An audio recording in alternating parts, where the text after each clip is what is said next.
Hello everybody, Darren here, and welcome to Satisfactory. Now today we're going to be building a Quartz Crystal factory. Now as a buildable, this resource is primarily used in the building of signs, which as of late have really great uses as they double up as lights when you're using global illumination.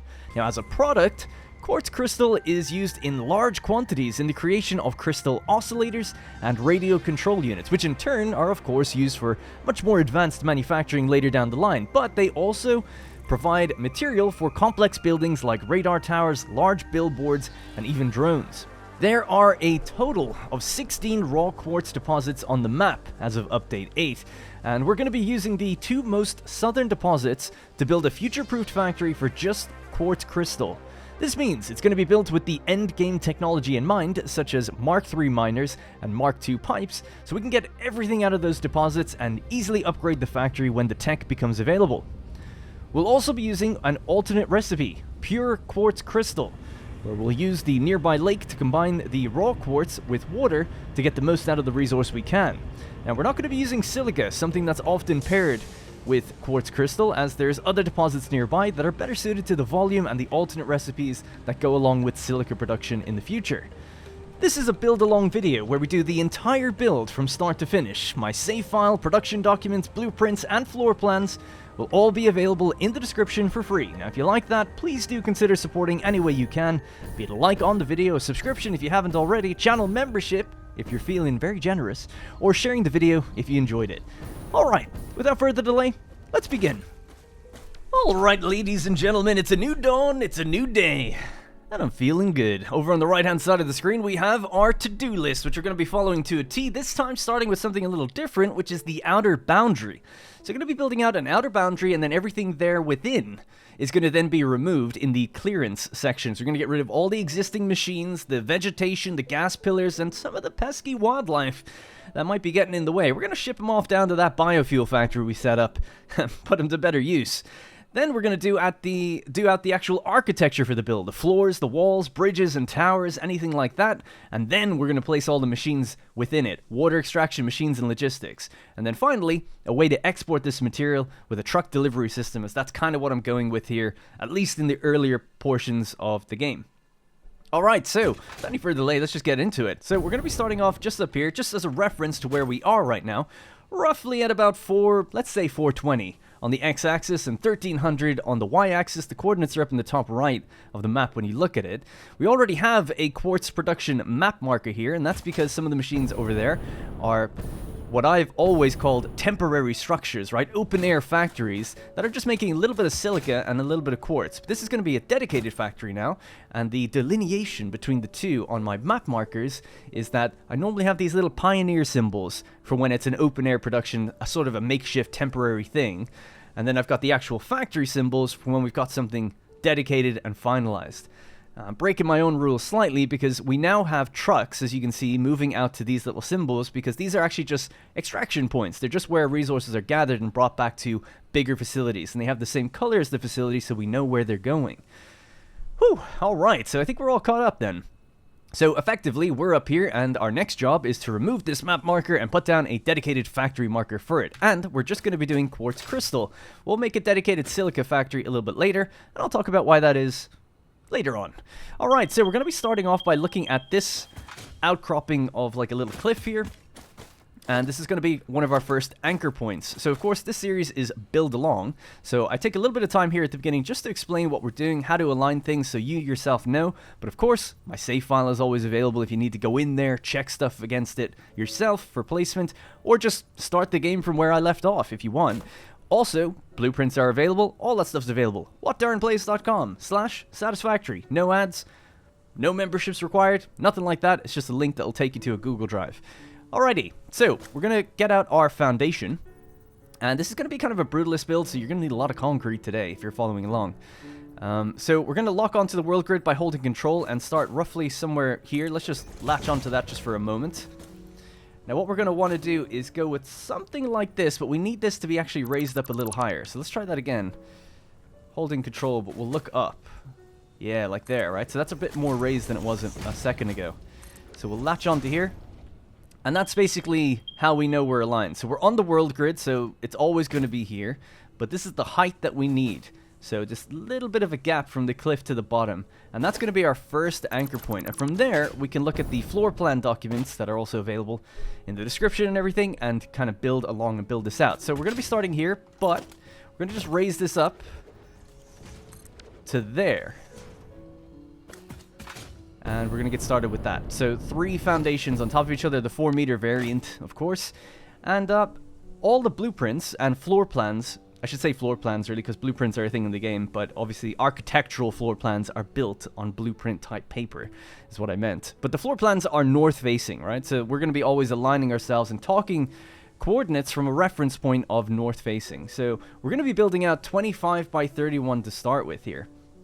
So that's 25 across and 31 deep, if you want to think of it that way. So let's just go. So that's going to be 10 plus the one we started on, so that's 11. And then obviously we'll go out to 20, so that's 21. And then we just need a final 4. 1, 2, 3, and 4. All right, and then very easily we just need to go to 30, so that's going to be 10, and then 10, and then 10. It's 31, sorry, but we've already got the one place down. So 10, another 10, and a final 10. So this is going to be the outer boundary for the actual factory itself. And you'll notice we're starting fairly high up, like up off even that cliff. And we're going over the treetops and everything. So this is going to be 25 again. And the reason for that is basically because we have some pesky trees here that can't be removed. Those little buggers, those little pink trees, they cannot be removed currently in the game. They've been like that for a while, actually. I'm confident eventually there'll be an update where you can remove them, but just for right now, I'm sure it's quite a low priority and they just cannot be removed. So, we're going to build over them, rather than have them crop up and peek through our factory. Now, all the other stuff around here can be removed, so that's not a problem. So this is going to continue all the way through to the very far side and just connect where we started. So a nice big 25 by 31 play space for us to work with. What else do we need to do, actually thinking about it? What we can start to do is put in the floor. So we're going to use a hollowed out floor, something I'm calling a hollowed out floor. So I've got a blueprint here called a hollow floor foundation 5 meters. Now I've got a variant to this. That's a 4-meter one. It's a bit shorter. We're going to use the 5-meter, okay? So don't use the 4, use the 5-meter. I felt bad about even putting the 4 in there because it's only like just almost there to trip people up. Now what we need to do in order, because we can't vertically nudge without mods at the moment, we're just going to build this down temporarily, just as our first initial latch point, and we're just going to snap it on in there. Alright, so looking good. So a hollowed out floor pretty much does what it says on the tin. It is a floor that we're going to walk around on the top, but there's an open gap underneath for us to travel belts and pipes around there, and also be able to walk around in it ourselves. I think it's 2 meters. Let's just double check that. That's 1. Oh no, it's 3. Yeah, it's 3 meters tall. Wow, we're very tall, aren't we, as a pioneer? We're almost 3 meters tall, I guess. I think we fit underneath 2 meters, but anyways, I digress. Let's just grab this, activate blueprint mode, and we can kind of build this out. So we don't need to do the floors just yet, but if we just do a few pockets of this, what this will kind of give you an idea of is the amount of trees that are intersecting with the height of the floors. So what I'm going to do now is go into, that's the boundary done basically, right? So what we're going to do now is go into clearance mode and start clearing out all the trees that are going to be clipping through our foundations. Now, this is all up to personal preference, but I'm going to try and keep some of the trees there.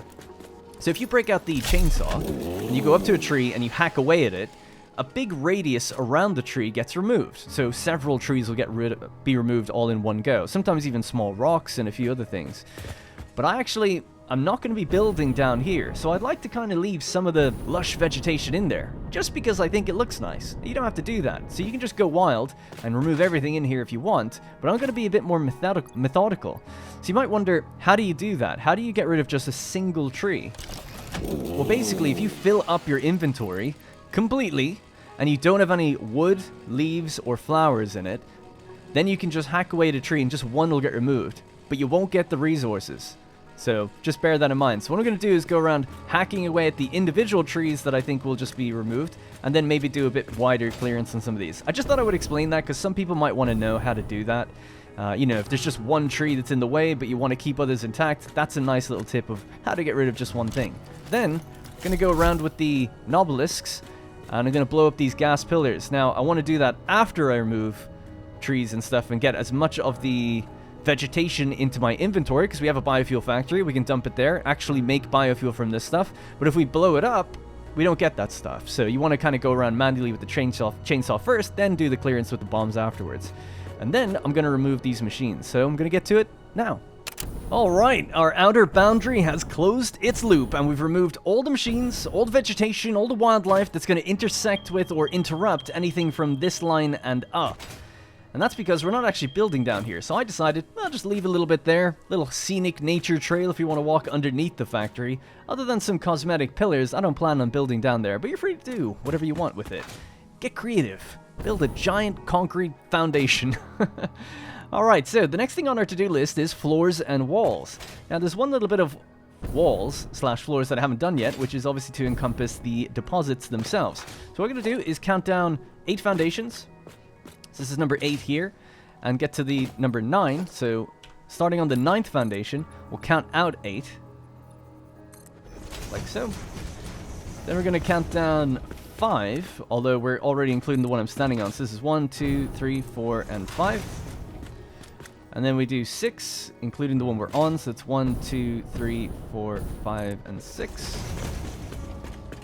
Then we do another 5, including the one we're on. 1, 2, 3, 4, and 5. And then close it.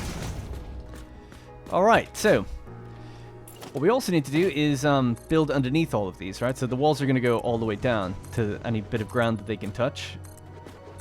At least up on this plateau. And I'll go in there and do the rest myself, but we'll have to actually put the floor in as well. Just bear with me 1 second, plug that little hole there. And I think if we just hold control, we can kind of get an idea for the height in here. I think we have to go lower than that. Yeah, we want to come out from the bottom of that 4-meter wall. So a little bit of the deposit's going to be sticking through, but you won't really see it when the miner's on top anyway, so I wouldn't worry too much about it. Alright, so what we're left with is a little room, just like that. Won't put any of the taller walls on just yet. Okay, so the next thing then for me, anyway, is just going to be grabbing these blueprints here by switching to blueprint mode, and just building it out by snapping it further and further out all the time. I'm after doubling that one up, but with blueprint dismantle, it's not a big deal. You just get rid of it. Right, I'm just going to do this all the way until the very edges. Alright, and with that, that is the 25 by 31 entire floor done, with a little bit of an outcrop for the deposits themselves, which we'll grab later. So this is the floor. The floor is done, but the walls, obviously, are not. So, in order to do the walls, this is going to be a kind of a brutalist style build. It's kind of like light brutalism anyway. And the way we're going to do that is using thick walls. So normally, in the game, you'd build a wall just by putting down a basic wall. We're obviously using concrete for this build. You normally just do it that. Razor thin, right? It sits between 2 foundations when it snaps onto the grid. But we're not going to use that. We might use it in a few different places, but for the most part, I'm going to be building walls out of the actual foundations themselves. So we're going to cut in 1, 2, 3, so 3 deep, and on the 4th foundation, that's where we start our wall. So our wall is literally just a big foundation.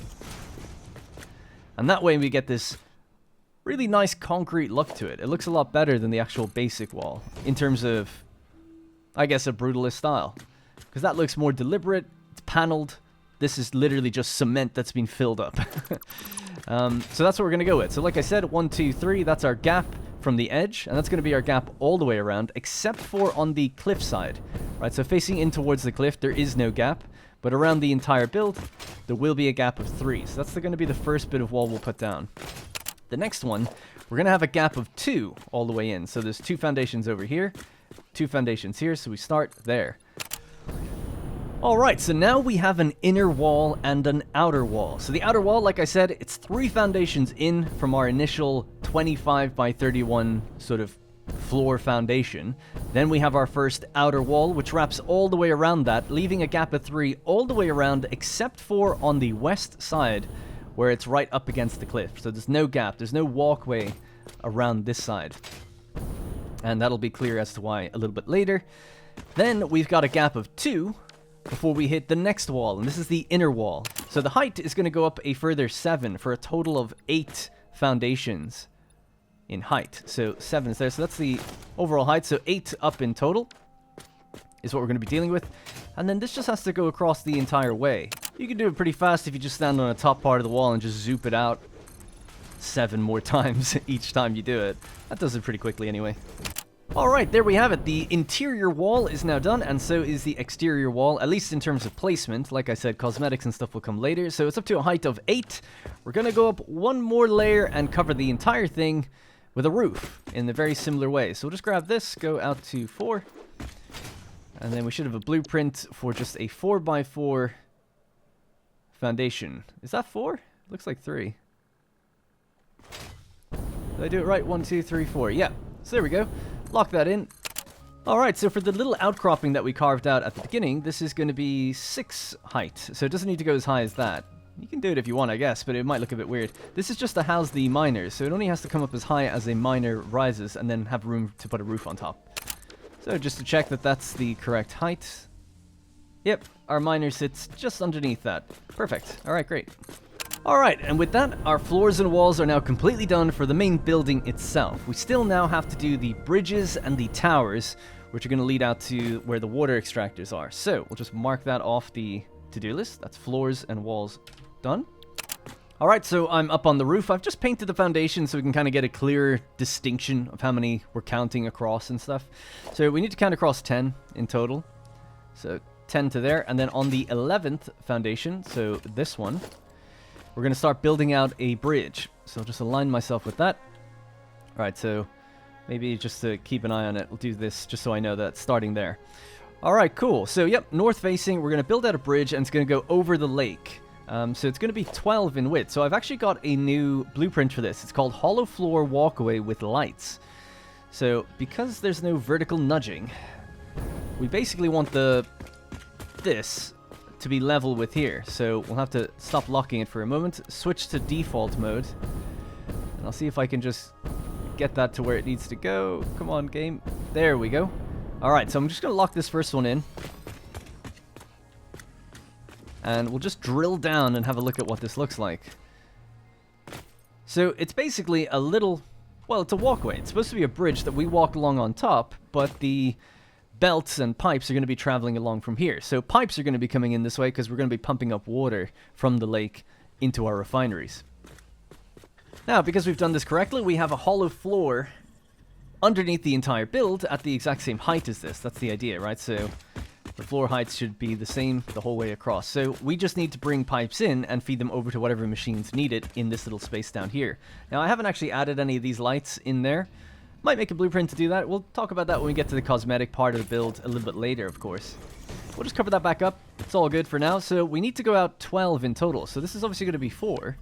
So I'll just grab this, switch on to blueprint mode, and build it out 2 more times. So that's 4, 8, 12. Just like that. So that's the height that we're going to, and we're lit all the way in, as the kids would say. I don't think kids say lit anymore. Alright, so very simply, that is our first bridge, a bridge of 12. We'll build a tower onto it in just a moment, but let's do the other bridge next. I'm going to have to count this down and see where we need to start this. Alright, so it's on the 16th foundations where we need to start. So this is 15, that's number 15, so here is number 16. So it's going to be over those tall, quite tall trees there. So just to remember, I'm just going to paint this one. So the 16th foundation from counting down this way is where we go across. But of course, the floor plan and everything in the description. So we'll start again with the hollow floor foundation. I'll just have to jump out. Oh, no, sorry, not that. We need the walkway. There we go. Hollow floor. Ah, messed it up. Damn it. Hollow floor walkway with lights. Got it. All right. I'm sure there's an easy way to do that. I don't know why I'm flying. I could just build a little thing, walkway out, and just, you know, but whatever. Right, so this needs to go to 25. So that's going to be 4, 8... 12, 16, 20, 24, and then we need to do one more ourselves.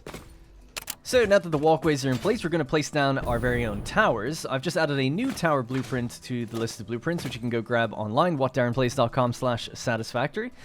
So in here, I've grouped it with the categories that I had before. If you remember, I had a tower block, just concrete, and then we have one with the window built in on the side as another option, and then the actual staircase which goes inside of it. So it's a 3x3 tower that rises up. But because we're doing the thicker wall tier, I have the thick walls already built in. It's kind of like a D-Day style bunker. at Omaha Beach or something. So we're just going to let it snap naturally on here. The direction doesn't matter, it's the same all the way around. So we'll just snap it on there, just as it would normally do. We'll place one beneath it, and then another one beneath that. So that's 3 in total. So it comes built in with windows and some LED strip lights, which you'll see they'll look a lot nicer when it gets a little bit dark here.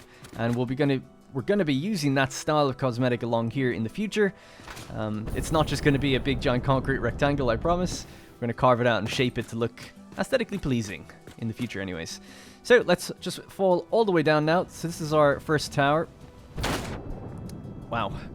That just brings us straight down. We went into the water so hard that we can't even see the water. There we go. Alright, so what we need now... Do we just naturally float here? Oh, you do. That's kind of nice. So what we need now is... Oh, I can't build like that, though. It's our foundation, right? So just going to pop one underneath just for a second and bring that out. Perfect. It's the perfect height. So we're going to go with the 2-meter foundation. Don't have to, but I'm just going to stick with the 2-meter. Just build that out to here so we have something to walk with for a moment. Right, so you'll notice the standard foundations will come over a half foundation on either side. That is intentional. That's the way we want it. Okay, so that's good. So that's the way it should be aligned. Because these are actually made using half foundations. So that's how we managed to fit it into a blueprint. And by we, I mean me. Okay, so this is going to be a 9 by 11. So 9 across by 11. So let's see. It's tough to think about how it starts though. So if we look at the center here, then we go 4 out either side. 1, 2, 3, and 4.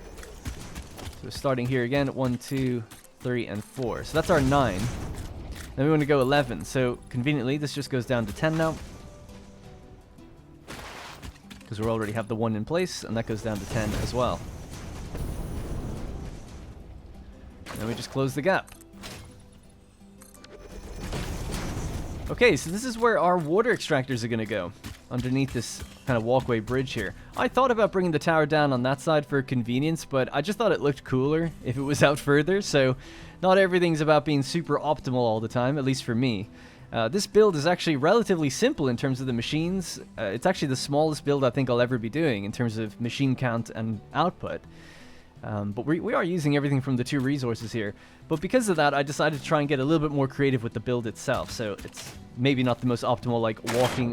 Whoop. Again, after falling down there. Walking all the way out here to come down, then to go into this area, you know? I mean, you could obviously just hop down somewhere and go in if you ever need to. But ideally, you don't really need to walk around here at all. Just thought I would address that. Okay, so... I think because this area here is going to be full of water extractors, it's very heavily dependent on cosmetics. Because it is just going to be an open pool, effectively. So I'm just going to bring this out down the very center, because that's going to be our walkway. And then we'll just leave it like that until we decide to come back later in the episode and put the machines in, and then we'll put the walls and cosmetic parts on. Just going to head out and do the other tower, and yeah, we should be good to go. Right, so I just realized that I made a slight error with the length of this particular bridge, the one that's going out east. So I had said that it was 25. It's actually supposed to just go to 20, which is a little bit easier to deal with, actually, because we can cut away that little end bit and cut away this. It's because I didn't factor in the actual size of the bridge, or sorry, the tower itself, the width of the tower. So what we'll do is we'll just go open up our thick tower with windows, snap it onto blueprint mode, excuse me, sorry. Anyway, snap it onto blueprint mode, and just, yeah, let it do its thing. We'll pop one in, and I think we can go down at least 4. 1, 2, 3, and 4. I'm gonna have to deal with these enemies, though, really quickly. Clear them out of this area. But anyway, the reason that we're all the way out here is because this is where we're gonna go have our collection point from. So it was difficult to kind of choose a spot that we could drive up to easily, because this is so high off the ground. I played around for ages trying to think about how I can get trucks to kind of make their way up there in a without like just really weird roads. So I felt like, okay, we'll just build a bridge, bring it down here, and this is like a big open and flat space, and the trucks are probably going to have to drive out that way anyway. There's kind of like a natural riverbed slash road, you know, that you can kind of follow down to our grassy fields area. So that's kind of why I decided to do it that way. So it's just a bit of a flatter area that we can kind of collect things from a bit more easily. Alright, the creatures have been dealt with. So the final thing to do is start laying out a little bit of the foundations for where this truck station is going to go. So we've got our stacked tower right now. And if we just start with this foundation right here, we'll use a 4-meter foundation, but we're not going to start building it just yet. We're going to get to that halfway point and then move it 1, 2, 3, 4. So we're moving it halfway out. And then we can go across to 6. So it's going to be a 6 by 10, but for now we'll just do the 2 layers here. So this will connect in, we'll connect it with half foundation. Like so, just something like that. So a little bit of the sand is going to be creeping across, and this barrel nut little tree bush thing can be used as a sort of anchor point. So you know that it's basically in line with the seam of 2 foundations. And sorry, I don't know what's after happening, but I'm after sneezing like loads, so suddenly my nose is now like completely blocked. Gamer problems, I guess. I don't know. Anyways, right, so we're going to leave it like that. We'll get to doing the truck station at the end. But for now, this is pretty much everything done now with the bridges and the towers. They are in position. Alright, so now that the towers are in place, we're going to start laying out the actual machines and the beginnings of the logistics. Next on the to-do list is actually water extraction, but I'm going to skip over that and we'll do machines first and then the water extraction after it. So we can crack open the outer shell here and crack open the inner shell, get inside. And of course, I've turned off global illumination now, so it's nice and bright while we're in here. But we will be putting lights in here. It's going to look great. Don't you worry. We'll get there in the end. But for now, what we're going to do is start laying out where these machines are going to go. So I'm going to grab the material tool for grip metal. And if we go 1, 2 out from the wall, and we're 1, 2 out from that wall, we can start here. Going to go across to 4, and then pave this all the way down until we're 2 out from the wall again. Just like so. So a nice big rectangle here. This is where the first row of machines are going to go. We're going to have 2 rows of 9 refineries. Alright, so that's our first block there. And then we're going to have a gap of 2 again. And then we're going to go across to 4. And just follow the same pattern all the way up. So a gap of 2 all the way around. Before we put down the machines, it's worth mentioning the actual recipe and what we're doing. You'll need an alternate recipe for this build. I really should have mentioned that earlier than now, but effectively what we're going to be using is an alternate recipe for quartz crystal that mixes water in with the raw quartz. So almost everything that you can refine, that first stage of refinement, whether it be copper or iron or silica or even concrete, they have some sort of alternate recipe where you mix it in a refinery with water and you get a higher volume out. They're great alternate recipes. They're almost always just a benefit. I mean, it costs you more for power per resource you get out, but as long as you can meet the power demand, it's more efficient in terms of what it pulls out of the ground, because there is a finite amount of resources in the game, not infinite. So if you can get more out of them, that's just a net benefit. You can always make more power. So anyway, that's what we're going with, this alternate recipe here, mixing 9 raw quartz to get 7 out rather than 5 to get 3 out. Just a little bit higher volume, but also the rate is still the same every 8 seconds, but the volume is much higher out of the machine, so you need less machines in total, but obviously you need a refinery and you need to mix it with water, etc. Anyway, this is what we're going to use. So we've got a new blueprint for you. It's the refinery 3, 2 in, 1 out. So the 3 is in brackets to say that there are 3 refineries, and then there are 2 inputs in and 1 output out. A good blueprint to have just generally will be doing this, but just having 2 outputs and 2 inputs just ready to go, and you can always just chop away the bits that you don't need if you wanted to. But I just made this just to make the build a little bit quicker and easier to follow. Okay, so this is going to be the input side of things because it has the pipes. Right, so we're going to rotate that around, and then I'm just going to lock this in place by pressing H or whatever your hotkey of choice is, and moving this until we're aligned with the metal grid foundation, right? So we're aligned here and we're aligned here. The bounding box of this blueprint is aligned. We're leaving a gap of 1 all the way down. So now that we're aligned, I'm just going to nudge it 1. Just 1 over.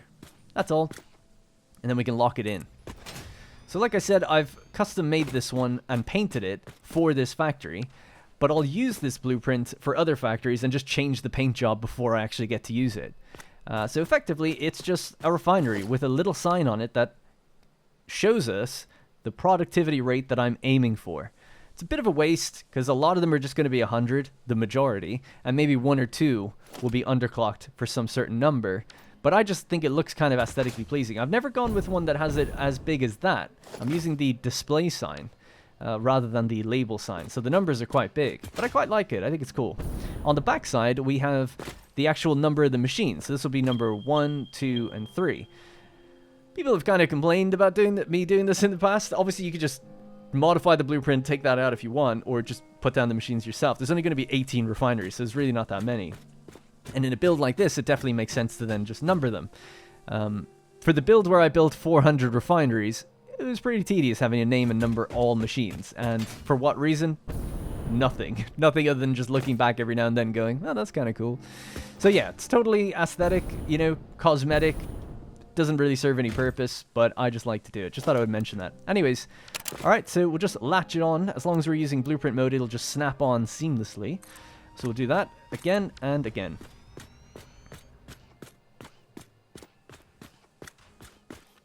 Alright, so that's all 9 machines are ready to go. Now, you'll notice, if we look at the bounding box, it is just slightly over the edge like it was before for the other side. So we are hopefully center aligned with our kind of metal grid that we placed down. Now, blueprints don't connect to each other. You have to manually do that. So we'll just grab this pipeline and connect it from here to here. And connect it from here to here. And the very same thing has to be done for the Mark III belt. Now, I'll do the cosmetics at the end, but it's worth mentioning that all of my hex codes in terms of color values are available alongside the blueprints in the same location on the Google Drive. So I'm using a sky blue for the water. I actually have a color called pipe water, but it's a bit too blue. So I've gone with the sky blue, which we used for something else before. I can't remember what it was. Something in the Copper Caterium factory on a live stream. People like that color. I think it was for lights, actually. Anyways, using that one instead because it's a bit more faded. It looks a little bit better in here when all the lighting is said and done. And then for this, we have a kind of a pink and a dark gray. So that'll all be available in the description, and the hex codes will be available for you just to pull into your own game as well. Alright, final thing is then hooking them up on this side of things. These can all be merged onto one line. Alright, so that's all we have to do there for now. So that's basically, if we have a look at the numbers of these machines, we're dealing with 67.5 raw quartz in per minute, right? Everything I care about is per minute. Oh, don't tell me I can't get out this way. Probably not. Jammed too close together. 67.5. That means we needed Mark II lifts. Mark I lifts won't be good enough. You'll be falling a little bit short. You'll be probably at like 95% efficiency or something, because it's just slightly over 60 per minute. So Mark II lifts are heading down into the machines, and because we've got 9, we can then work this out. So 67.5 times 9 on a row is 607.5. It's a bit too much. So what we really want to know is, our deposits are capable of making 600 per minute. All right, we've got 2 of them. 600 raw quartz per minute comes out of the deposits behind me if we have a Mark III miner, and this is a future-proofed build, so we'll assume that, you know, one day it'll have that 600. So 600 divided by 9, or sorry, 600 divided by 67.5, the intake, is 8.88888, pretty much recurring, right? Which means the machine on the end will have to be underclocked. It basically means that we've got 8 machines and then 88% 0.8889 if we want to balance it out. So this one would have to be 88.8889. And there you go. So it's going to be 46.67 per minute. And that will use every bit of the raw quartz that we're going to feed into this entire line in the future. And then, of course, we could have a look at that and say 88.889, whatever. Let's just say 88.88. Copy that number, fly it to here, and change it. So it doesn't quite fit, so we'll just do something like that, maybe. And then we know that that's the one that's different. Yeah? That's the idea. Alright, so let's just do that again now. We can do this much quicker now. So we'll start down on this side again. And I'll just turn off blueprint mode for the moment. They're going to be facing the same direction, so it's not like it's a totally symmetrical build where it's all being fed down the middle or anything. So we're facing out the same direction. We move that over 1. These are the outputs. Lock it in. Switch to blueprint mode. Just fly along here. latch on if we can. It's not playing ball with me there for some reason, but yep, there we go. And there again. Alright, so I'll just hook up these machines just the same as we did before. Don't need to actually bother underclocking that last one or anything yet, because we don't actually have Mark III miners yet, or I don't, so I'm not going to be using all of these just yet. Unfortunately, all we have is Mark II miners, so what that means is, instead of 600, we can only do 300. So we're at half the rate we could be at until we get Mark III miners. So that's going to be 4.4444, etc. machines running. So instead of the 88, what we're going to look at is going to go 1, 2, 3, and 4, and then this one is going to be at 44%.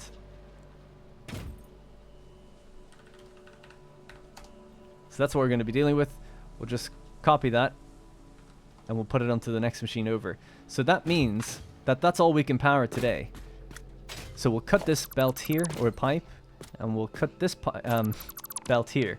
So these 4 aren't going to be operational, so just cut them off, totally fine. We'll do the same on the other side. So in the future, we'll reconnect those once we do our Mark III upgrade, and then we'll just make sure that last machine is clocked correctly, put all the others back to 100, and we'll be good to go. 1, 2, 3, 4. So this is our special one here. Paste. And then just cut it off from traveling any further down. Alright. So again, so what we could just do then really quickly is list this as the special one, 44.4. Copy that. And it's going to be the same on this one. These can all stay connected because they're just the outputs, so no problem with that. You don't need to cut any belts there. So yeah, it'd be this one, right? And that's that. I'll just have to change the number 44 on that one at the front as well. Okay, let's just hook this up. And hopefully everyone's followed along with that. I feel like it's relatively simple, and that's the entire amount of refineries that we're going to need. So pretty straightforward. So what we're going to do now is switch over to a floor hole. And we're going to bring this out to the center here, I think. That'd be a good location for it. Ah, no. We want to bring it here, because this is actually going to be a pipeline floor hole, which I don't know if I've got what I need for that right now. Do I? Oh, I do. Just about. So that's all well and good there. So we're just going to copy that down on this side. Same layout, same sizing and spacing. Grab a pipe, horizontal to vertical mode by tapping R, feed it in.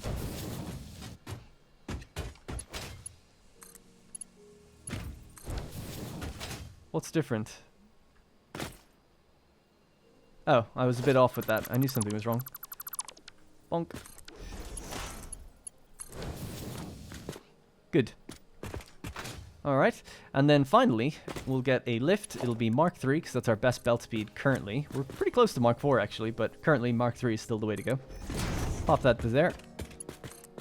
Pop that to there. Alrighty, there you go. Alright, we are hooked up. So, now, we have our underfloor to work on, right? So down here, we have the two outputs, and our miners are going to be just over there. So I'm just going to have to work out the layout in just a second about where we need to travel this from. Just wait for that autosave as well. Alright, autosave out of the way. Like I said, we're going to drill through here, look straight west, and dig straight through into our little mini room for where our miners are going to go. And then we'll just grab the miner Mark II, lock it into place at a 90-degree angle. Same with this one. We're going to have to send it out through that hole, basically. So I reckon here is where our entrance in is going to be. So this will be our corridor that wraps around the entire room. And we'll have a corridor that just comes in into this small little room here. Okay, cool. Now, to give us kind of a more sunken-in effect to this, let's see how we could do that. I'm thinking that we could go with a wall. See, this is more of the cosmetic side of things, but a wall like there with the two floor holes, or sorry, wall inputs. You could have one here, but it sticks over the edge. Right, so it sticks over the edge, and I'm not a super fan of that. So, what I might do Yeah, I think what I'll do is this. We'll just pop this down right on the ground. And it needs to be Mark III. We can push it right back against the wall like that. Click and rotate and send it out. Same to this one. Click, rotate, send it out. Then here, 1, 2, 3. Lock that in there. And lock that in there. Yeah, interesting. The other thing I was thinking that you could do is you could grab something like this, lock it in place there, and just push it in one. So that also looks pretty good. I just prefer it to be actually sunken in. There's something nice about that, and it'll match a few of the things we'll be doing in the build a bit later. So don't judge it too harshly just yet. But we'll just leave it like that for now, right? So we're locked in. We have our inputs ready to go. So let's send these guys over to their little buddies. We'll just stand on this one, aim forward, go back to. Alright, so we get 90-degree angles all the way, except for that little bit there, which has to just bend as it comes out of the actual miner. Can I pick some of these bushes up? There we go. Alright, looking good. So yeah, we'll have some sort of staircase or something that comes in here then to these two miners. So there we go. We have our 2 quartz miners. Now, of course, these guys are going to need to be overclocked fully, so that's 300 per minute on each, and like I said, if they're Mark III miners, we'll get 600 per minute. Now, my best belt is just doing 270, but once we get to Logistics Mark IV, which will probably be in the next episode, or soon after anyway. I could do it, really, if I wanted to right now, but I'm holding off for a couple of reasons. But anyways, Mark IV belts will be 480, so it'll carry everything we need out of these guys. So we'll just have to do a small little belt upgrade. I'm thinking here as well, we might do something like have the glass floor so we can actually see it rolling underneath and into the room it needs to go into. So that could be kind of cool. But we'll just chop that away for a moment and get this ready to be lined up. Mark III. Yeah. And we'll just get this guy, bring it forward.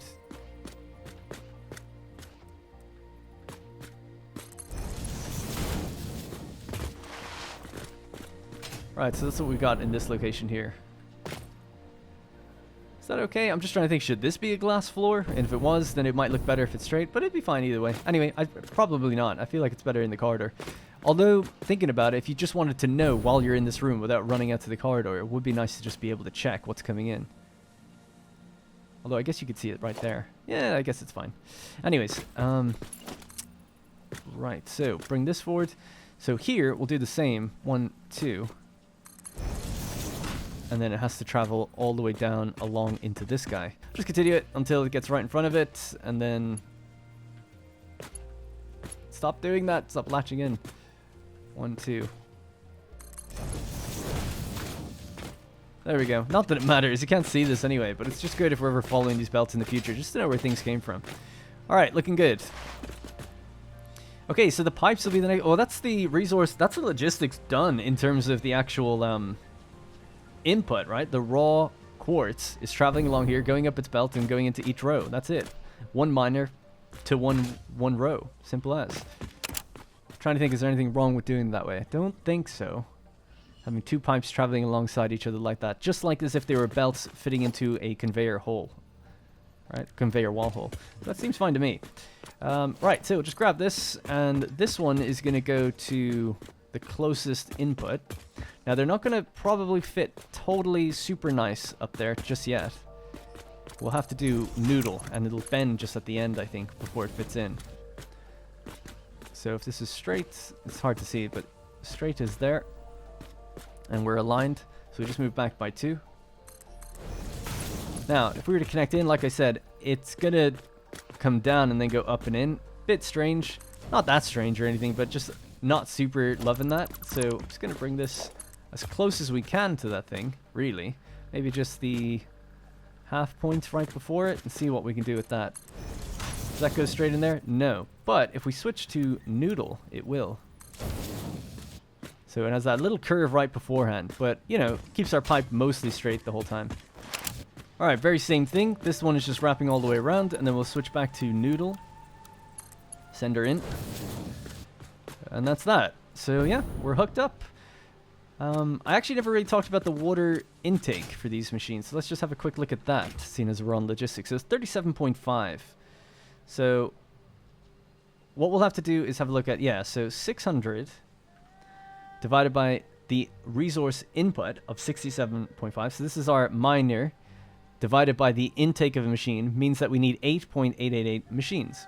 So 8.88889 machines times, what's their input? 37.5 times 37.5 means that we need in total in the future 333.33 recurring water.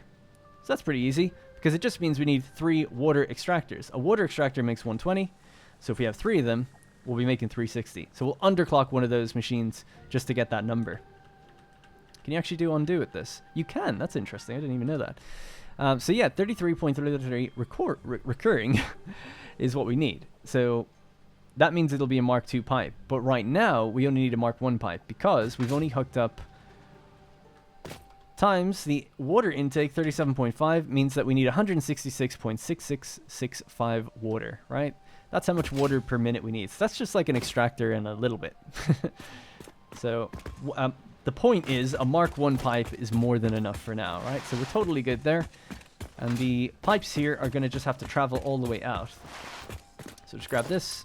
All right, we're just going to open this and jump into this tower. So this is where we're going to be coming in for our water. So we'll grab the half foundation here, switch it to a 1 meter, lock it in, and then just get our supports to be right on the edge for when we want to bend the pipe down vertically.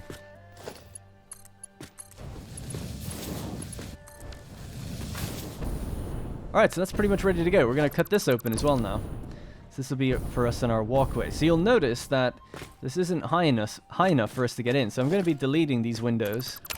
Alright, cool. The floor is now in place. I basically just added the foundation floor in here. So we're left with this half foundation gap that goes all the way around, right? So if we were to continue the foundations out, we'd have a little walkway around the base of the tower, which is actually kind of nice. So let's try that and pop that in. We don't have it around the back though. We'd have to use a half foundation for that. So we'll just leave it. I haven't made my mind up about that just yet. Okay, and we need stairs to travel up now. So I might as well, I don't know if I've got what I need for that, but let's just have a look. So in architecture, in the stairwell, tower stairs, default mode, rotate around, stick it in right there. So that gives us, oh no, we need to go further than that, to the halfway point, actually. There we go. So that brushes up right against the edge. Same with this one now. Bonk. Bonk.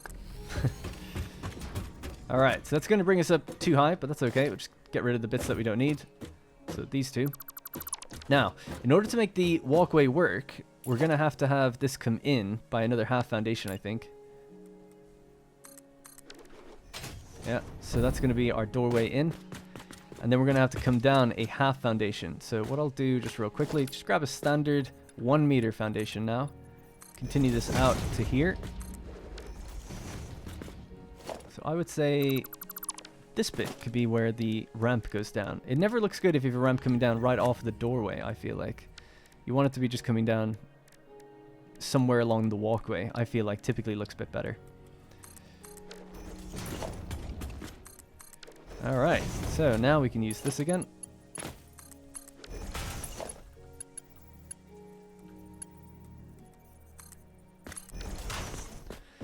Okay, cool.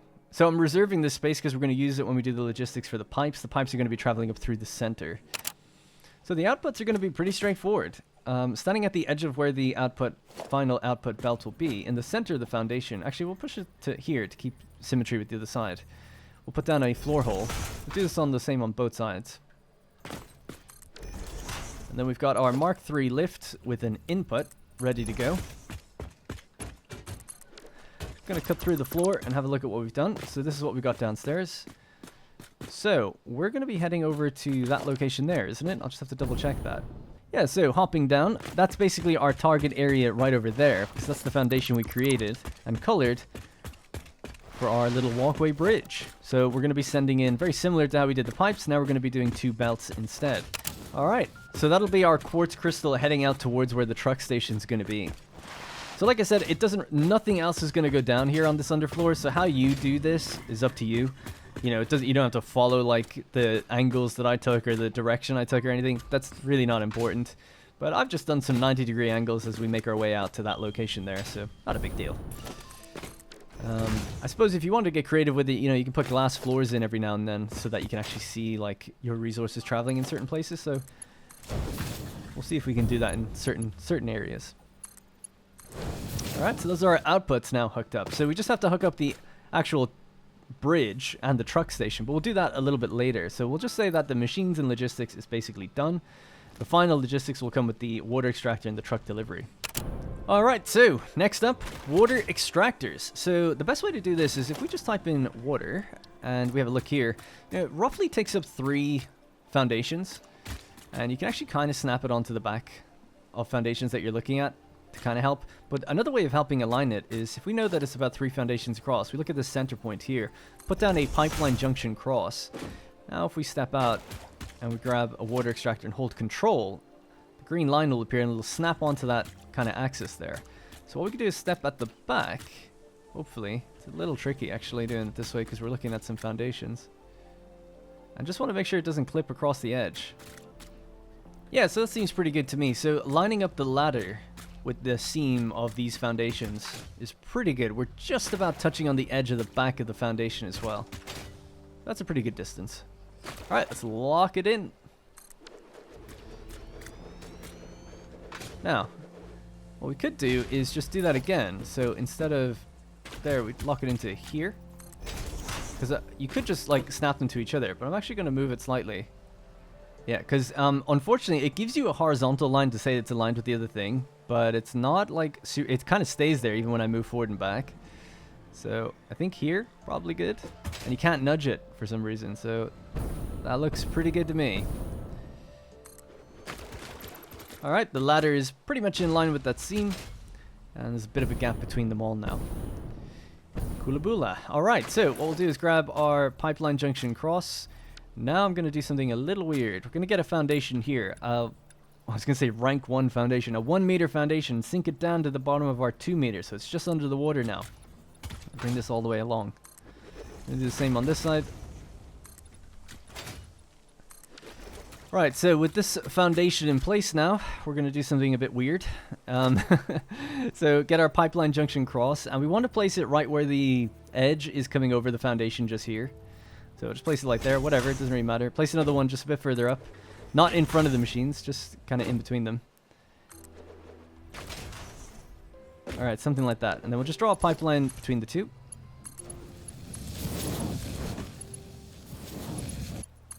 Okay. So, now we'll grab another pipeline junction cross and we'll place it in the water, just in front of the machines. Alright, now that that's in place, we can look at the pipe and hold control and it'll snap. And then scroll will let us tilt it diagonally. So we want it to be diagonal.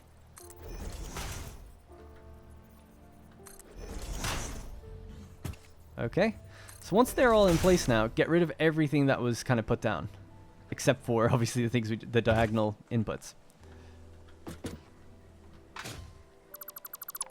Okay, so that's what we're left with. We're left with these little turns. So now we'll get our pipe horizontal to vertical and just send it in.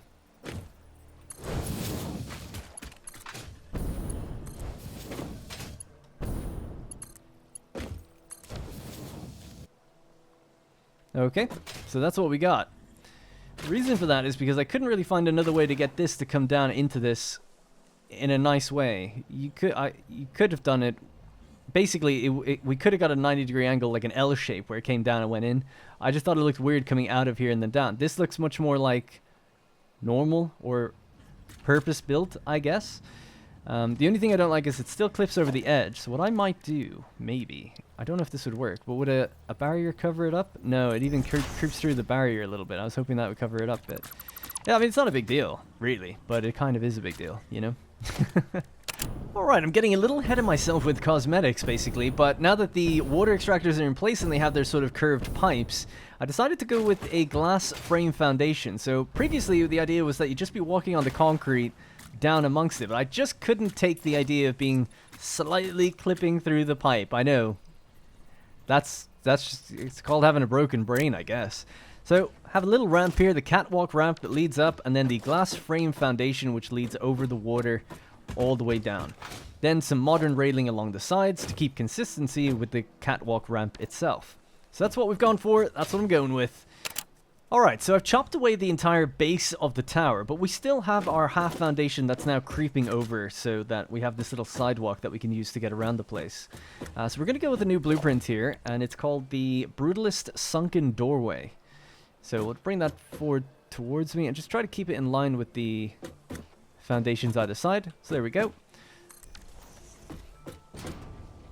Now, this was designed for a different purpose, but for now, we're just going to chop that away. We actually don't need that part of it, right? But it's just to give you the idea and to give the spacing. So it's a bit of a messy way of doing it, I know. But we're going to go back to a 4-meter foundation. Stick that there. Stick that there. Right, so it's the same effect, but we're filling in those gaps that were created. That blueprint is actually made for up there, and we'll use it up there without making any changes to it. But just down here, there's no need to have half foundations on the side. They might as well just be full foundations. Right, so that's what we're given. We're given this effect of a sunken-in doorway. Now, we have 2 pipelines all moving up to the edge here. Now, we can't build a pipeline floor hole on a foundation. You can only do it on a wall. So we're going to grab our wall, pop it there, and there and there. Run through, I guess, on the inside and do the same. Cool. Now we've got our pipeline wall hole, and we can stick it in right at the tippity-top corner on the right and the left. Just like so. We're also going to grab the foundation that we had sunken in under the water. So again, just sink it down 1 layer. So it's a 2-meter foundation we're looking at, and then we're bringing it down 1 by placing a 1-meter foundation. Doing that, we'll get a pipeline support just to line up with the kind of pipeline that we actually have right in front of me. And maybe just push it to about halfway there.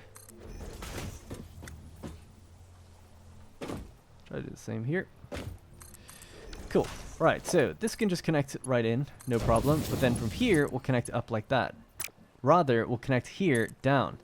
The reason for that is if you connect from there down, we're given this archway to walk through.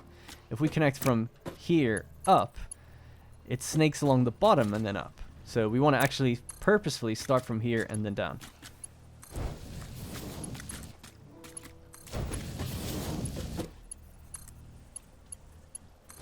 Alright, now that that's in place, we can get rid of that foundation. Not needed. Alright, so that's what we have. We can also now get rid of the wall. So we'll take out these foundations just for a minute, and we'll just direct the wall holes to the straight through to the other side and bring our pipe through. Yep. Now we can put the foundation back. Now, if we want, we can get rid of that wall. And that's what we're left with. So there you go. Now we do have a different pattern. Because I did get rid of those half foundations here, actually. I've got a different pattern. So maybe on the cosmetic pass, we can put those half foundations back in and have them face out. So we have this sort of padded wall effect. It's almost like an insane asylum or something in here. Alright, anyways, we have our 2 pipes traveling up and over and in, ready to go. And they don't need any pumps to go up that high, by the way. Remember, we're starting at this height. We're coming down a couple meters, and then we're going back up. So really, we're starting at here, which is probably roughly about there. So we're only going up so far about 5-6 meters.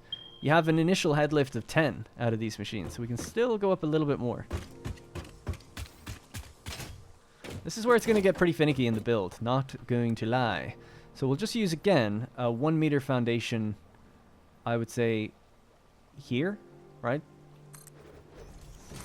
Like so.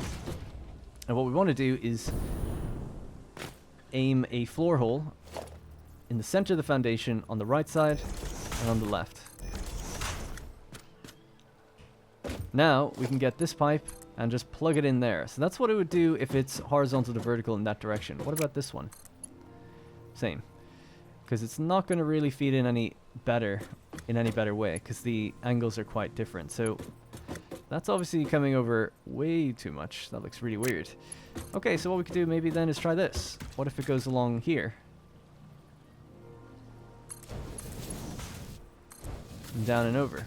That looks pretty good. Now, the question is, does that have room for a pump? Because it's going to need one. The pump could probably work right here, actually thinking about it. So that's 10 meters off of the foundation right there. That's 10. And we're starting from a higher point than that. So I think we're good. I think we're good to have pumps go right on that. So let's do that. Alright, so gonna try and... I don't know if you can actually... There's anything we can do to line this up. Let's try a junction cross. Maybe just in the center, just really temporarily. And then place a pump. Yeah, holding control now snaps me there. So that's good. And what I'll do is just rotate this around so that the initial light, that light beam thing there, is facing straight down.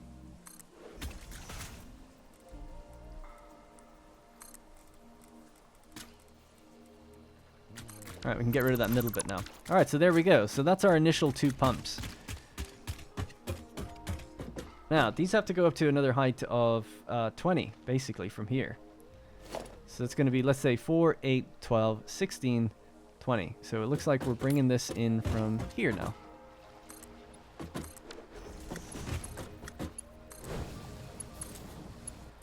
Alright, so they connect straight up. No big deal. And then this can just go straight up and over into there. Or do we want to bring it down and around? No.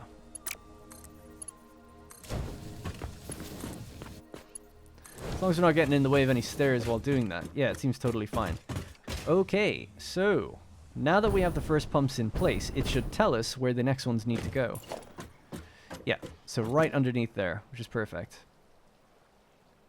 Alright, so just click into that one, click into that one. Okay, now this bit's quite important. We're going to get rid of those foundations. Get rid of those ones and those ones. That's right, gotten rid of everything.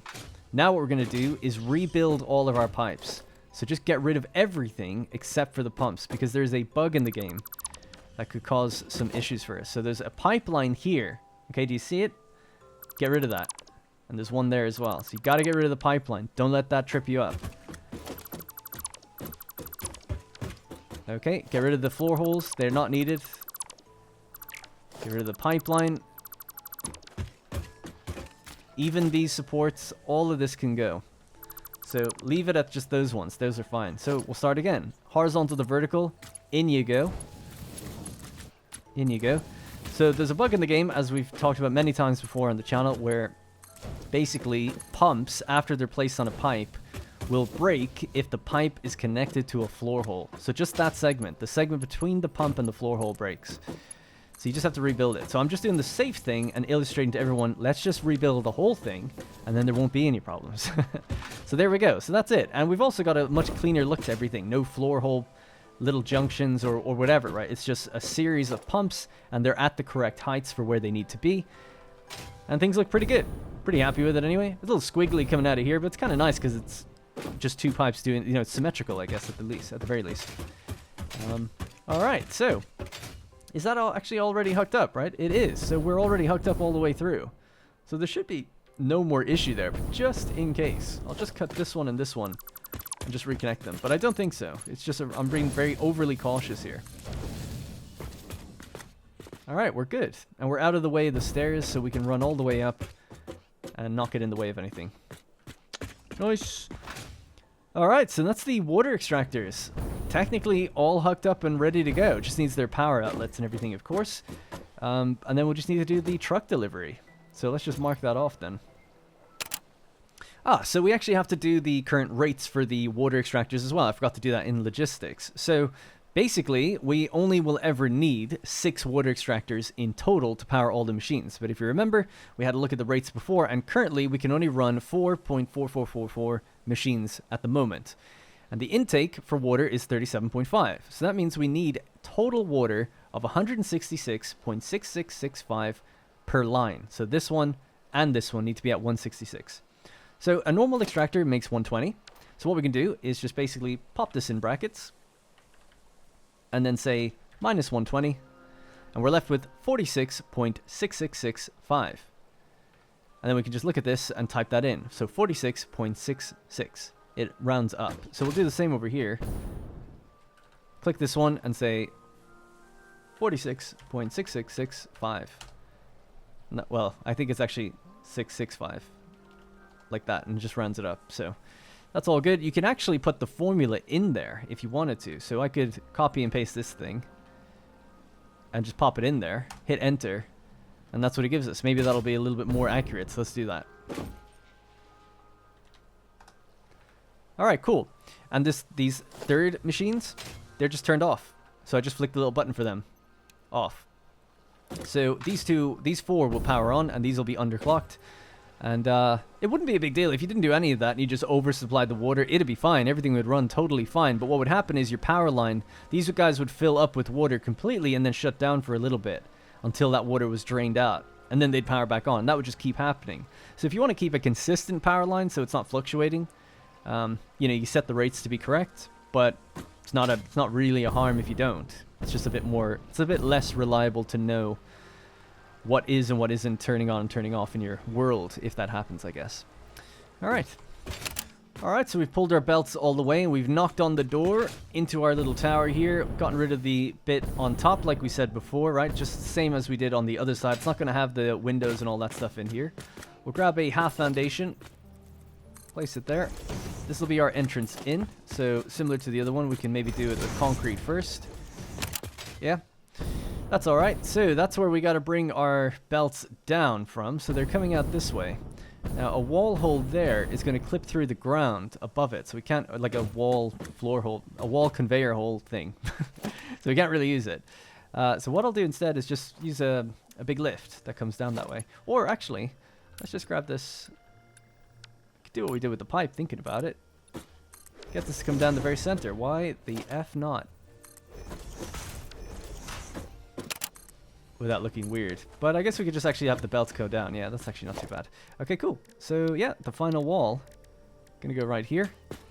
If we put it there, it might look even better, actually. Mark 3 out of our minds. Just nice little slope as we go down into that area there. Are they at the same height? They are, yeah.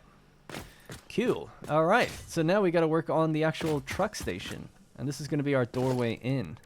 So I think I might have miscounted this in the beginning when I was explaining it, but effectively, if you remember, the world grid is actually at the halfway point of these foundations, because when I started, I moved it over by a half and filled that in. That was done on purpose. It's to do with the sand creeping in too much, so didn't want it overlapping too much, and trying to get some flat ground here for the vehicle was just kind of difficult.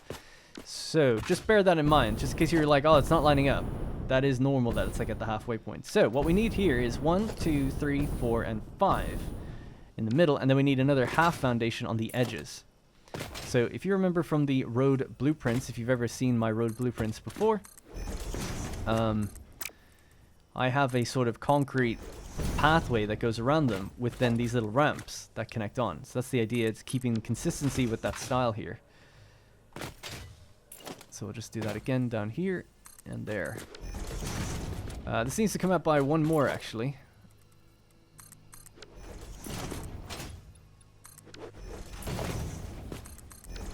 Okay, so that's what we got. So we have a nice little plateau here of 1, 2, 3, 4, 5 foundations, but with 2 half foundations on the sides. And that's why I said initially it was 6 across, because in total, I guess it is. Alright, so from here is where we start the ramps going down.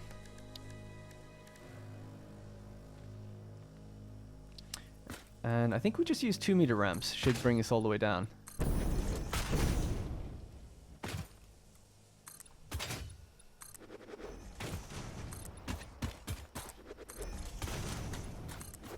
Yeah, so it's quite a long journey to get down there. Invalid placement. Oh, just from the quartz that's here. Alright, so I've basically used the road barrier with the railing on top. We have the road barrier going along the back foundation with a steel basic wall on top of that, with modern railing again on top. So a bit of a gap between those two, if you know what I mean, as opposed to just one and then another. This is one and then the wall and then another. Then we have the actual truck station, which I've just center aligned. So we are 1, 2, 3, 4, 5 foundations across. So it's on the third foundation in the middle. The arm just creeping over slightly to the left, which is fine because we're going to be pulling in from the left, grabbing our thing, and then driving back out. This should be wide enough for a truck to do a good turn. The next thing then would just be making an asphalt all the way down.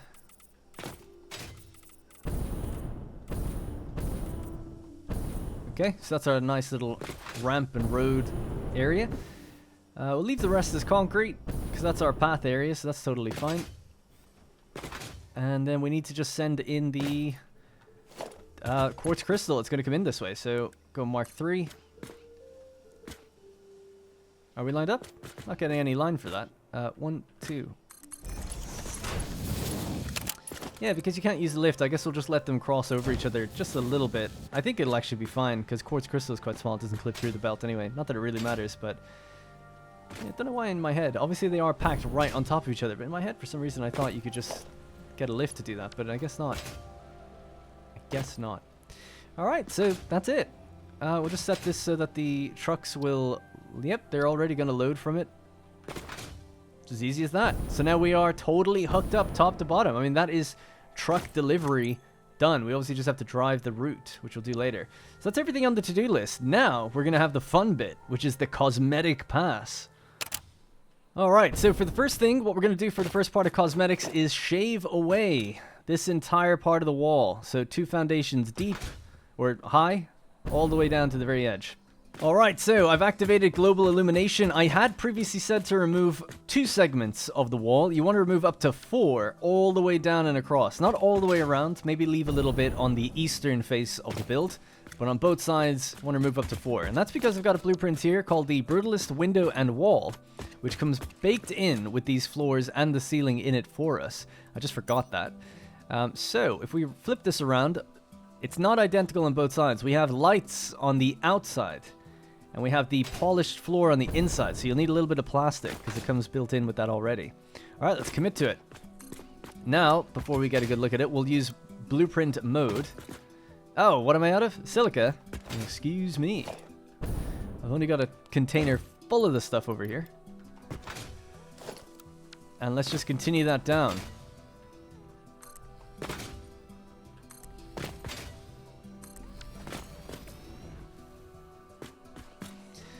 Oh yeah. What do you make of them apples? Looking damn fine. Alright, but it's just the beginning. So, here we are at the corner, effectively. I've got a blueprint for this. I'm not sure how we're going to actually lay this out. But let's just get rid of that little bit there, and maybe this bit. I'm just going to be winging this now, but I've got a corner window. Glass frame door corner. Yes, yes, yes, yes. So this is what we want. And we want to slot it in... Is that as far in as it goes? Yeah, I guess so. Alright, so let's bring it to somewhere like there. I should really just have a floor in here, but just nudge it over. Should be able to just about fit. Just right to there. Keeping that beam in place, because we will actually use it to walk over. Put our floor back in. To about here. Grab a blueprint from there. And see if we can do the same on this side. Kind of difficult to see.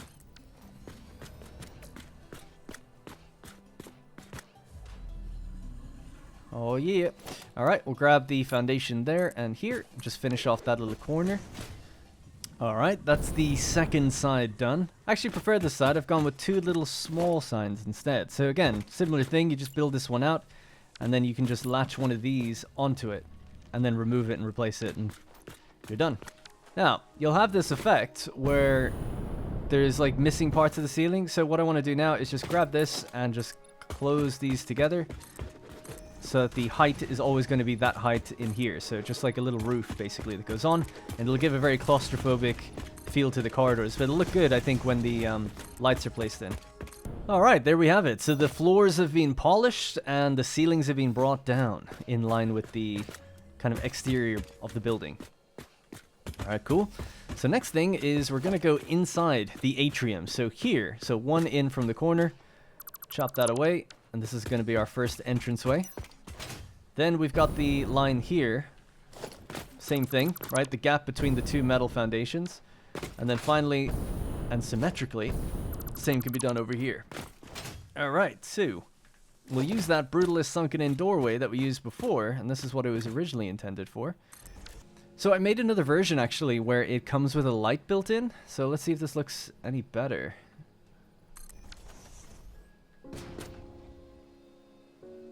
Yes, it does. I tried it with a smaller light, but it didn't really shine down all the way to the bottom. And I tried lowering the ceiling of the kind of sunken in doorway, but it just, I don't know, it didn't look as good when you brought it down. It looked more claustrophobic. Something about this just seems like the right height, to me anyway. Yeah, so I'm just going to go around and replace these ones with that variant. Alright, so speaking of lights, we gotta light up the atrium because it's still super dark in here. So what I was thinking is we'll start in the very center first. And we'll look straight up. And we want to replace block of 4. So get rid of that. Leave a gap of 1, block of 4, and then I think leave a gap of 2.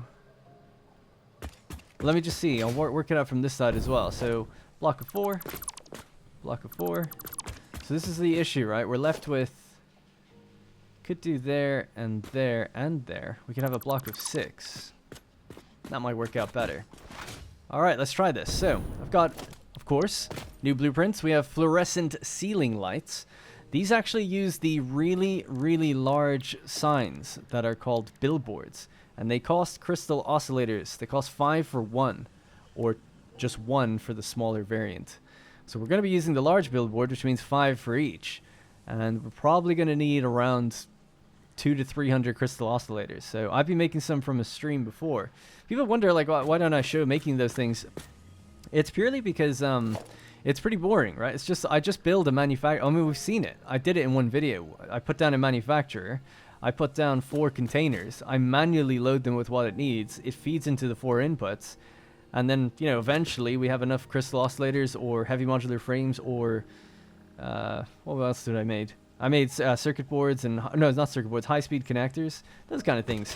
But I'm actually planning on doing what's called a parts factory, which is all those kind of more complicated parts in one factory, but like a really, really, really low volume. Because we're so early in the game that automating it, the only way to automate it reliably this early is if you want to just trickle in like little bits. Like I'm talking like 0.5 per minute. But at least that way we could say that we built a place that does it and we have it for building things in the future, so you don't have to worry about me building off screen or anything. So yeah, I'll probably do that. Anyways, here's the blueprint. So little issue would be that we can't nudge vertically yet. So we'll just bring this down and get the fluorescent ceiling light, the 2x2 variant, and we'll bring this all the way down until we line up just like that. Now I can get rid of the anchor that we placed and turn off my own light, and there we go. We have a fluorescent ceiling light. So we'll just grab this one, keep on blueprint mode, look straight up, move it all the way across, lock it in.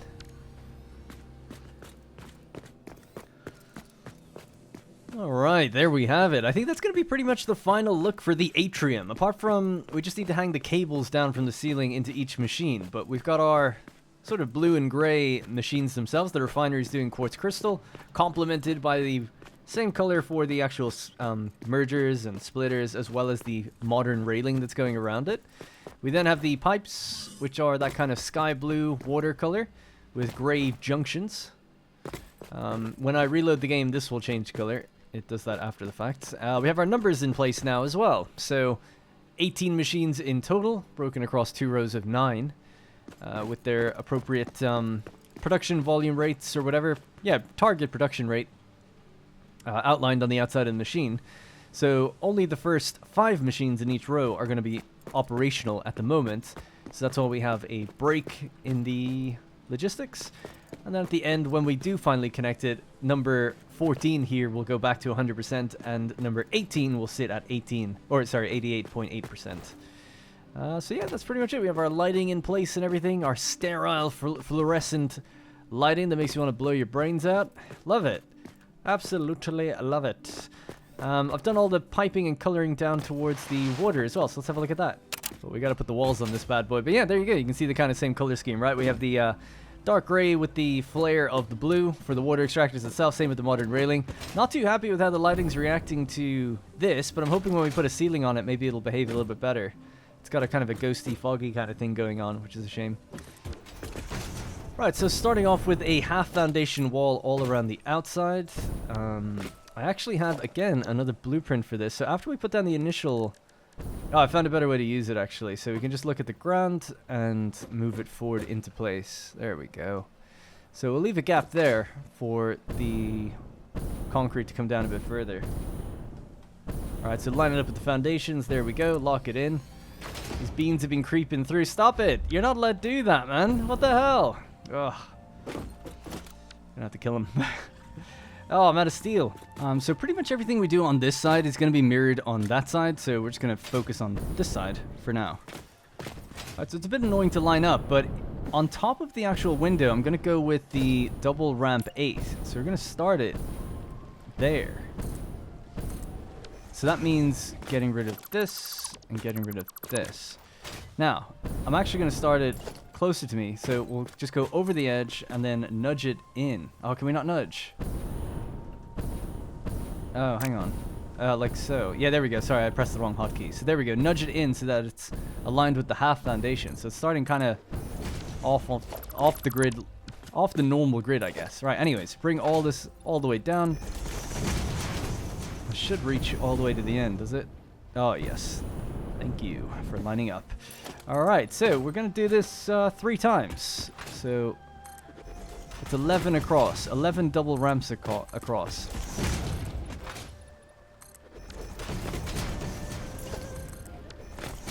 Right, that brings us up to here. Now we can do 3 foundations across. 3 normal foundations. 4 meters, I guess, is the height that this goes to. So 1, 2, and 3. I'll just bring that all the way down across as well.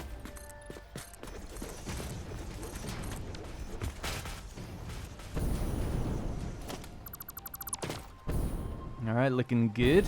So now we just need to finish this on the other side. So, alright, starting to take shape, even though we're still quite dark. So I think we're going to go with the strip of ceiling lights straight down the center.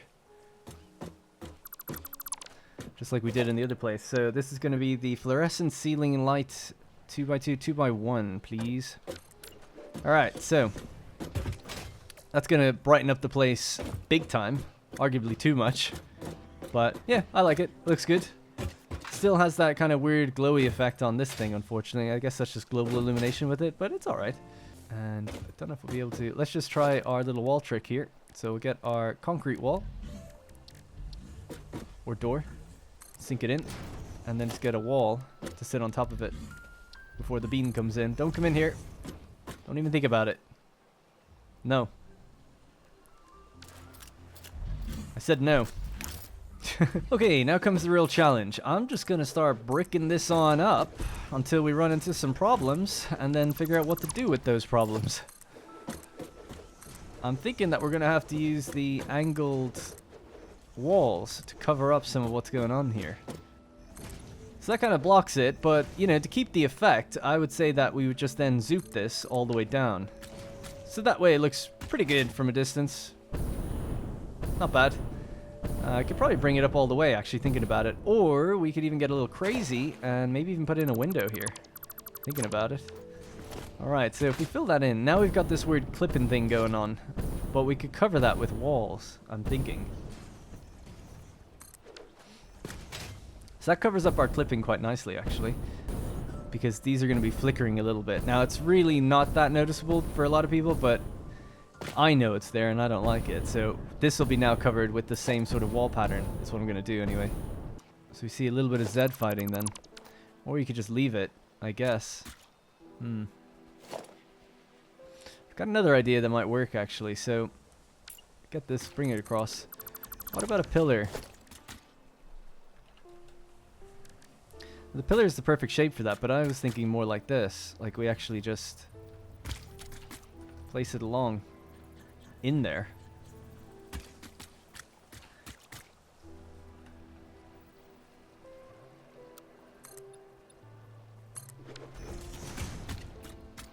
Seems like a lot of trouble to hide what we've done, but it kind of works, doesn't it? And if we put one on the other side, that could look okay. Yeah, that basically works, doesn't it? That basically works. I think we've gotten away with it. Just about. Just don't tell anyone what's really going on there and why that's there. That was always designed to be that way. Totally. Alright, so I've corrected the pattern on the wall now, so it's the same all the way around. So we have that sort of, like I said, insane asylum again feel. At least, I don't know why I look at it that way. It just seems like a padded wall, even though it is just concrete patterns. But yeah, we're looking pretty good. Almost done down here now. So I just got to copy this side over to that side. Might put a window in on this side as well or something. One thing actually that I think would be kind of interesting, along the double ramp on the top, gonna carve all of this away and we're gonna put it in skylight. So we've got a hybrid of the lights and skylights. So we just chop that away and then all we need is the architecture, change it to glass, there we go, and 4 meters. Now, if we could sink it down on the bottom first, that'd probably look better. That should allow some natural light in as well and cast some shadows. Just make the place, I don't know, it gives a bit more character to the place. It'd be interesting to try and, maybe I'll turn down the emission strength of these. Oh, they're actually already at 2. Wow. Okay, we'll go down to 1 and copy that and see how we get on. Yeah, I think that's a bit better. So let's see what it would look like during nighttime.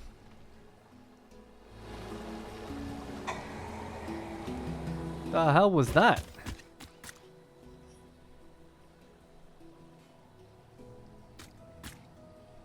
Wow, okay, I'm hearing things. Anyways, yeah, that looks really good. I like that. With another lights, skylights on the other side, just that little bit of lighting from the moon or whatever. Natural light from outside. Even though it's very, very faint, should brighten up the other part and look really good. Alright, so this is going to be the final look, at least for the video. Maybe in the future with some streams or something could come in, or if I ever develop future blueprints and I feel like something fits in here, I do think like this wall needs something, but I don't want to overcrowd it. The idea is a kind of a simplistic, brutalist style. Even those lights along the wall there make me think like, is it pushing it a bit? But I do think it looks good, so I'll leave it. But we have our windows in place now. We have our skylights in place. We have our ceiling fluorescent lights in place. Everything's painted. Everything's good to go. So yeah, quite happy with the water extraction area. Just need to, again, hook it up to power and then get this thing running. Now, there is one aspect to this that I haven't yet implemented. And that is some cool LED strips going along near the top.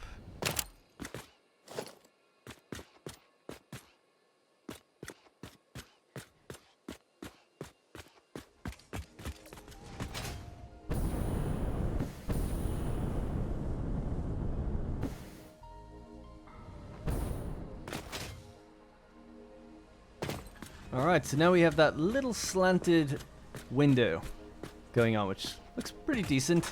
And then I'm going to put an LED strip light along it. Alright, there we go. So that's kind of the effect that we're going for. Now, I don't know if it should continue on down the curve or not. It can. It's a bit finicky, but you can do it. But yes, it just seems like that bit's like just left dark now or something on that effect. Well, let me know what you think. Maybe I'm just like looking at it for too long, you know? Sometimes you have that problem. But yeah, anyway, there's one last thing to do before turning it on, which is I want to just do a little bit with the curved pillar I was talking about here.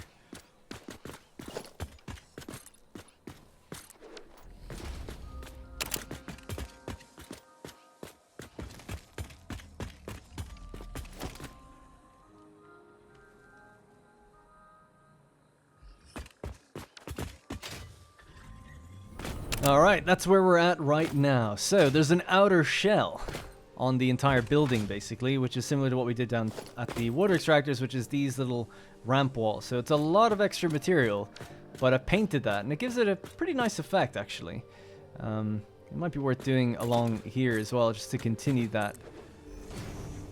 And that way it's just consistent, I guess, on the inside as well. So yeah, I'll just color that right now. Pop, pop, pop, pop, pop.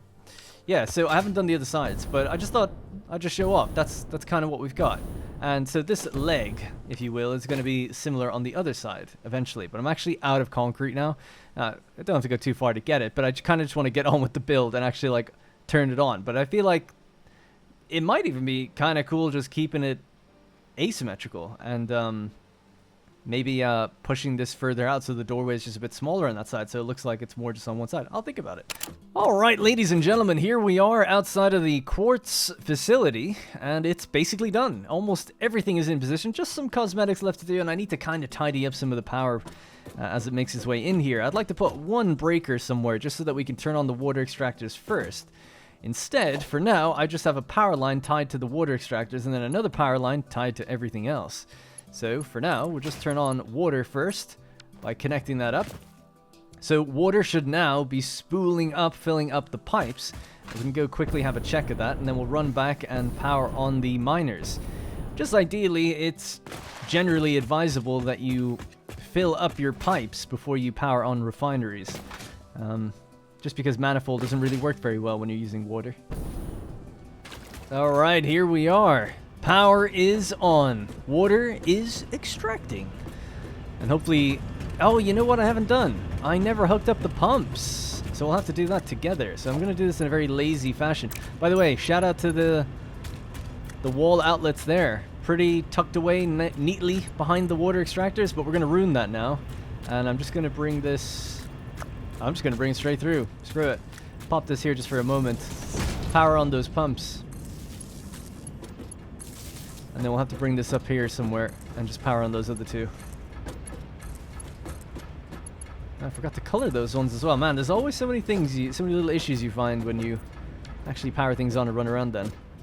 But it looks like we've got water activating. I was worried that it wouldn't even hit that area, but it looks like it's all good. And it's rising up. Alright, so that means we can make our way back out now to where the machines actually are. See if they're receiving any yet. We could even travel along underneath, but there's no way to get up, actually. I was thinking about doing something with that as well. Yeah, we're looking good. We're looking damn good. Alright, so that's going to be rolling right underneath me the entire way in, cutting to the right down the lanes of the two machines. The two rows of machines.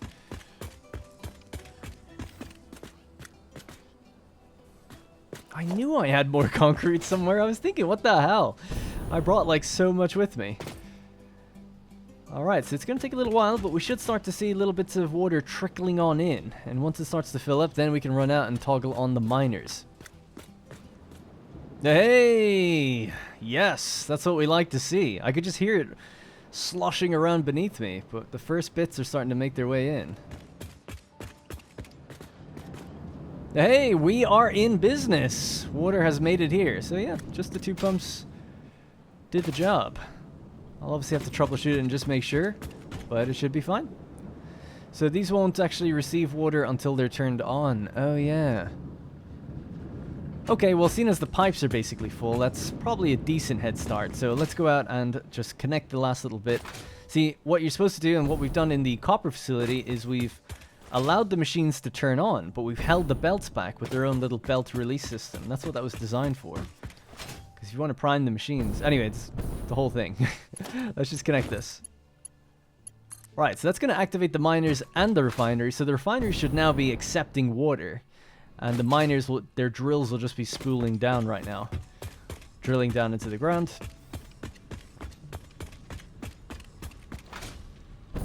Alright, let's have a look. Look at that. 25. Love to see it. Alright, so in any minute now, we'll start to see... What's it called? Raw quartz make its way in here. And we can actually check our little... There we go. Love to see it. I'm going to put some lights down there. We need some lights in the hallways as well. Just running out of time, basically. Oh, nice. We're feeding them. And it's as easy as that. I mean, this actually is an easy build. It really, really is. It's just 18 machines. Oh, it's 18 refineries, 2 miners, and 6 water extractors. And I guess a truck station. Because we've decided to do that. But if you just wanted to set this kind of thing up for yourself, it's quite simple. Really. I had mentioned at the beginning, why not do silica as well? And that's because these are 2 normal deposits. There are 2 pure deposits just further over to the northwest, not that far away, just beyond the lake here, up in this direction. They're in a sort of cave, and that's going to be my dedicated silica production area. So we can get 780 out of those in the future. And you need a little bit more silica than you need quartz crystal, so I felt like I'll reserve the pure nodes for silica. We'll use it when we're making aluminum. Alright, that's great. So there we go. We're rolling out. Now, I was kind of debating whether or not to put, like... I almost thought, like, you could fit a storage container here. And aim it that direction. And you could feed straight into it. And then just feed down into the ground and send it back out. So that way we'd have a buffer. But also, it's just something maybe we could draw from if the truck station got full. But I guess ideally the truck station should never fill. And I suppose ideally we don't even come in here. We just go to the truck station to grab any bits if we wanted to. But yeah, anyway, I digress. The truck station is there to bring it to us, not for us to come here to get it. So I suppose it's all sort of sorted for us anyway. We color that. Let's just color that for now. Alright, it's really as easy as that. It's a little anticlimactic because it is just so simple. It's more about the aesthetics of this build more than anything. That was more experimental for me. So we're just going to fly along this way. Not using all the walkways that I've built, and see if our quartz crystal is making its way out this way already. Oh, it is. There we go.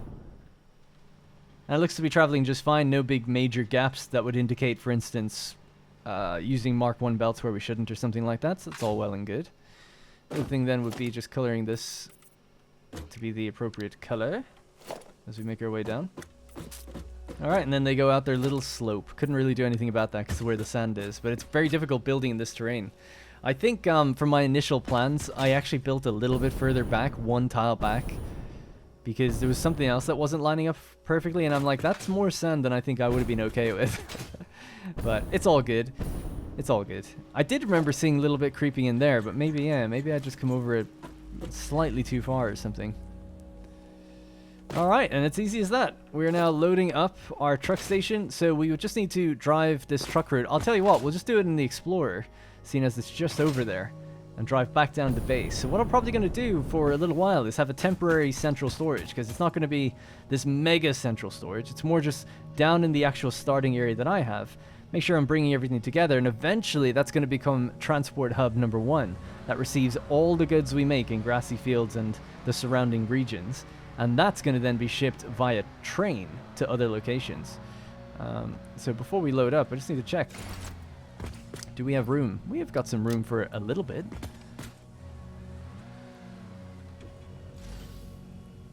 And there we go. That's our first batch of quartz crystal coming out of our ultra-modern quartz facility up in the distance. The other thing that I need to do with it is put some pillars underneath the big kind of foundation that's holding it up there. And I'll tell you what, let's give ourselves the old quartz trim. Alright, let's go for a drive. So this is the ideal truck route. Oh, I've literally just run out of coal. This is the ideal truck route that we're going to be taking as far as my memory can recollect. But if we just follow this kind of riverbed down here, and I'll probably build a little ramp through that lake because it is actually just slightly deeper than a truck can get through. But then you basically just follow this kind of this riverbed thing all the way down, and it takes you straight to where my copper is coming in, and that's where we have trucks and roads and stuff anyway, so we're pretty close by the area that we need to get to. In terms of journey time for trucks, that is. It's not like that bad. It's fairly direct from the cliffs down. So yeah, so I'll pave some of this, and then leave some of it just open for the trucks to drive along. But that's us basically down off the hill now, and that's where my other little bit of copper is coming in. That one of our trucks goes out and grabs stuff. You can actually see it's right there right now. Some hog remains that we got to go pick up, and that's basically it. So a truck is going to drive maybe, yeah, pretty much over to the space elevator where I'm going to have a transport hub and drop that stuff off. I don't think the coal journey time will be too bad with it. I think we've still got enough that we can add more trucks onto this area. Because I thought about building a big road down from up there. You know? And it's just messy. Like, I actually built it, and it looks really bad. And I was like, I'm just getting rid of this whole thing. It was built with blueprints, so I was able to get rid of it fairly easily. And I didn't destroy any trees. I was just blocking it out and mapping it out. And it was basically following the power lines. It was coming down and around. And that's kind of why the build has this sort of road built into it. And I scrapped that idea and said, okay, that'll just be the platforms that it sits on, and we'll build a bridge out to an area where we'll ship down the quartz, and a truck will just drive it down the mountain, basically. I don't know. So, you know, people can do whatever they want with it in terms of roads and stuff, but I say that just meaning like there's no right or wrong answer. It depends on what you prefer. It just didn't seem like roads made much sense when they're kind of going down at such sharp angles off of a cliff, but that's kind of the idea. Anyways, that's going to have to be it for this episode. That is our Quartz Refinery, effectively. We're going to update that and list it on the map. A few little cosmetic touches need to be added here or there. The blueprints will all be available. The save will be available once those cosmetics are in place for people to play around with it and have a look more specifically at what I did if they want to follow along, or if they just want to pick up the game right from where I'm leaving off. Alright, that's going to have to be it. Thank you very much for watching, and I'll see you in the next one.